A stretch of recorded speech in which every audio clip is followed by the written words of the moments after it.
ও সকিনা গেছস কিনা বইলা আমারে। ইস, এখন তো যে একটা কাস্টমার আইতো কতই না ভালো হইতো। ভাই এই কয়েকটা সদা ইডি দৌছে ইডি বাহি আছে। এই সদাই দি হ্যাঁ।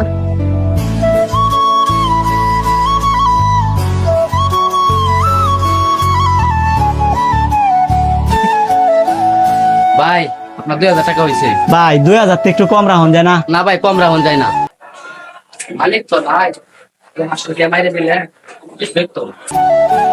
অফিস বেচা কিনা কিছু হয়েছে? স্যার 2000 টাকা 1500 টাকা বেচছি। 1500 টাকা বিক্রি করছো? মফিস, তোমার কথাবার্তাটা তো কিছু অসংলগ্ন মনে হচ্ছে। আসলে কত টাকা বিক্রি করছো সত্য করে বলো তো। স্যার 2000 টাকা বিক্রি করছি। 2000 টাকা বিক্রি করছো? তাহলে 1500 টাকা বললা যে, আর 500 টাকা কি করছো? স্যার 500 টাকা আমার পকেটে ঢুকাই দিছে। এইরকম কোনোদিন করা যাবে না। কেন 500 টাকা? তোমার প্রয়োজন হলে আমাকে বলবা, আমি তোমাকে টাকা দিতে বাধ্য হব। তুমি মনে করছো এখানে কেউ ছিল না, কেউ দেখে নাই, কিন্তু একজন কিন্তু দেখছে, উপরে বসে আছেন, উনি সব সময় দেখে। স্যার আমি আর জীবন এরকম ভুল করবো না, আমাকে ক্ষমা করে দেন। আচ্ছা, তুমি তোমার ভুলটা বুঝতে পেরেছো, এতে আমি খুশি হয়েছি। তবে এইসব কাজ কখনোই করবে না, চুরি করা মহাপাপ।